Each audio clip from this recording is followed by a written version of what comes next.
মহানায়ক উত্তম কুমারের প্রথম নায়িকা হলেন অভিনেত্রী ছবি রায়। নবেন্দু সুন্দরের পরিচালনায় কামনা ছবিতে এরা প্রথম নায়ক নায়িকার ভূমিকায় অভিনয় করেছিলেন।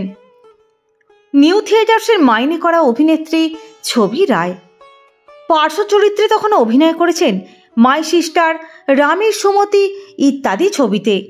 কামনা ছবিতে প্রথম নায়ক ছিলেন নবাগত অধীর বিশ্বাস। নিউ থিয়েটার্সের বাইরে কীর্তি পিকচার্সের ছবি হলো কামনা, তাই নিউ থিয়েটার্সের পারমিশন নিয়ে এই ছবির নায়িকা হয়েছিলেন ছবি রায়। কয়েকদিনের শুটিং হওয়ার পর প্রজেকশন দেখে সবাই বলল অধীরকে দিয়ে চলবে না, নতুন নায়ক চাই।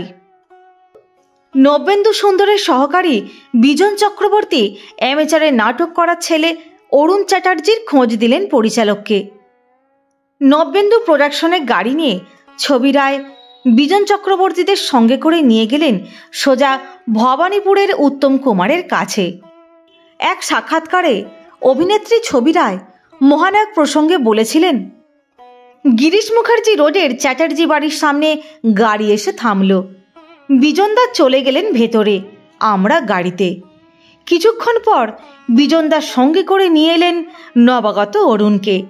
তাঁকে দেখে মনে হলো সবে স্নান করে এসেছেন। ভালো করে দেখে নবেন্দুদা বললেন, অরুণ যেন আজ দুপুরেই দেখা করে ইন্দ্রপুরী স্টুডিওর অফিসে।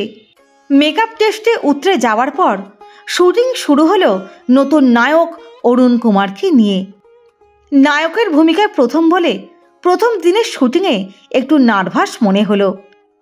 মনিটরের সময় আমার কাঁধে হাত রেখে অরুণ ডায়লগ বলবে।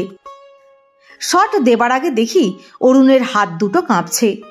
চুপি চুপি ওকে বললাম, তোমার হাত কাঁপছে? এত নার্ভাস হওয়ার তো কিছু নেই, তুমি আমার স্বামী, আমি তোমার স্ত্রী। স্বামী রোলে যা স্বাভাবিক তাই তো করবে। আমার কথাটা মন দিয়ে শুনল অরুণ। তারপর ফাইনাল টেকে এক শটেই ওকে। এই ছবির শুটিং চলাকালীন অরুণের একটা অপমানজনক দুঃখের ঘটনা ঘটেছিল। ইন্দ্রপুরী স্টুডিওর পাশের ফ্লোরে তখন শুটিং চলছিল দেবী চৌধুরানী ছবির। নায়ক নায়িকা ছিলেন প্রদীপ কুমার এবং সুমিত্রা দেবী। একদিন শুটিংয়ের ফাঁকে আমায় বলে প্রদীপ কুমারের সঙ্গে দেখা করতে গেল। ভাবলাম কথা বলে ফিরতে ওর একটু দেরি হবে নিশ্চয়ই, কিন্তু আশ্চর্য, একটু পরেই অরুণ কাঁচুমাচু মুখে ফিরে এলো। আমার সন্দেহ হলো। মনমরা হয়ে আমার পাশে বসতেই অরুণকে জিজ্ঞেস করলাম, কি হয়েছে তোমার, মুখ কালো করে ফিরলে কেন? প্রদীপ কুমার তোমায় কিছু বলেছে? প্রদীপ কুমারের সঙ্গে কিছু কি হয়েছে?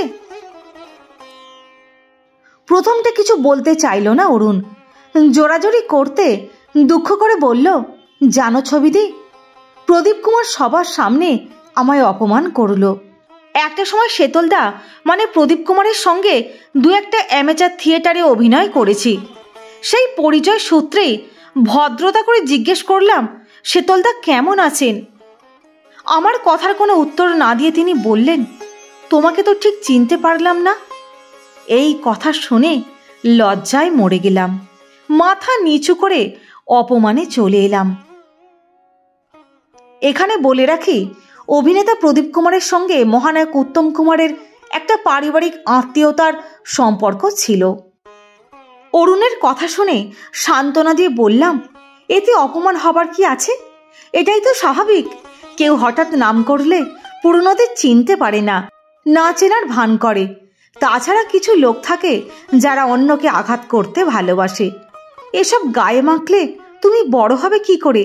একদিন তুমিও নাম করা হিরো হবে, নাম করবে। তুমিও তখন ভুলে যাবে প্রদীপ কুমারের মতোই। তুমিও চিনতে পারবে না প্রথম নায়িকা ছবিদিকে।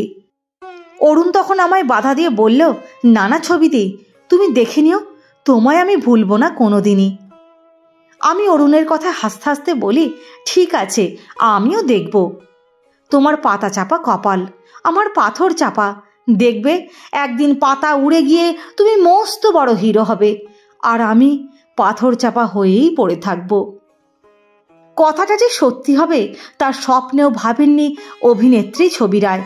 তাঁর পাথর চাপা কপাল বলে তিনি নামী নায়িকা কোনোদিনই হতে পারেননি। কিন্তু অরুণ অর্থাৎ উত্তম কুমার পাতা চাপা কপালের জন্য একদিন নায়ক থেকে হতে পেরেছিলেন মহান নায়ক। তবে শুধু পাতা চাপা কপাল বলে নয়, অরুণ থেকে উত্তম কুমারের উত্তরণ হতে তাকে সাহায্য করেছিল তাঁর জেদ, অধ্যাবসায়, নিষ্ঠা আর একাগ্রতা। উত্তম কুমার কিন্তু কোনোদিনই ভুলে যাননি তাঁর প্রথম নায়িকা ছবি রায়কে, তাঁর ছবি দিকে। আশ্চর্য, ছবি রায়ের থেকে তিনি 7-8 বছরের বড়, তবুও সিনিয়র বলে তিনি ছবিদি বলে ডাকতেন। পরে উত্তম কুমারের দেখা দেখি সিনিয়রদের দাদা দিদি ডাকা রেয়াজ হয়ে যায় টালিগঞ্জে। উত্তম কুমার যে তাঁকে ভুলে যাননি আর একটা ঘটনার কথা ছবি রায় বললেন। 60-61 সালের কথা। উত্তম কুমারের জনপ্রিয়তা তখন তুঙ্গে। ছবি দেবী তখন অভিনয় ছেড়েই দিয়েছেন। ওর শেষ অভিনয় 5-এর দশকে স্পর্শমণি, ওগো শুনছ ইত্যাদি ছবিতে। একদিন তিনি বাসে করে যাচ্ছিলেন হাতিবাগান থেকে ধর্মতলার দিকে। বসেছিলেন জানালার ধারে। হঠাৎ তাঁর হুঁশ হলো একটা গাড়ি থেকে হর্ন বাজছে মাঝে মাঝে। ভাবলেন কোনো বাজে লোকের কীর্তি, তাই গাড়ির দিকে তাকালেন না। শেষে বড়বাজারে ক্রসিংয়ে রেড সিগনালে বাসটা থামতেই ওই গাড়ি থেকে কে যেন তার নাম ধরে ডাকছে। গাড়ির দিকে মুখ বাড়িয়ে ছবি দেখেন উত্তম কুমার। হাতের ইশারায় তাকে নামতে বলছেন বাস থেকে। বাস থেকে তাড়াতাড়ি নেমে গাড়িতে গিয়ে বসতেই উত্তম কুমার ছবি রায়কে বললেন, তোমাকে দেখতে পেয়ে কতক্ষণ ধরে হর্ন দিচ্ছি, তুমি তাকাচ্ছ না, শেষে তোমার নাম ধরে ডাকলাম। দেখলে তো কত বছর হয়ে গেল, তবুও তোমায় ভুলিনি। সময় বড় নির্মম, সব কিছু ওলট পালট হয়ে যায় সময়ের সঙ্গে সঙ্গে। তবে হারায় না স্মৃতি, সে সুখেরই হোক বা দুঃখের। ছবি রায়ের উত্তম স্মৃতি সততই সুখের। মহান নায়কের মহাপ্রয়াণের পর একবার মাত্র তিনি স্বপ্নে দেখেছিলেন তাঁর অরুণ অর্থাৎ উত্তম কুমারকে। নীল আকাশে ভেসে ভেসে নীল রঙের স্যুট পরে উত্তম এসে বলছেন, খুব খিদে পেয়েছে ছবিদি, কিছু খেতে দাও। ঘরে তখন কিছুই নেই, শুধু আম আর মিষ্টি, তাই দিলাম। বড় তৃপ্তি করে খেলো।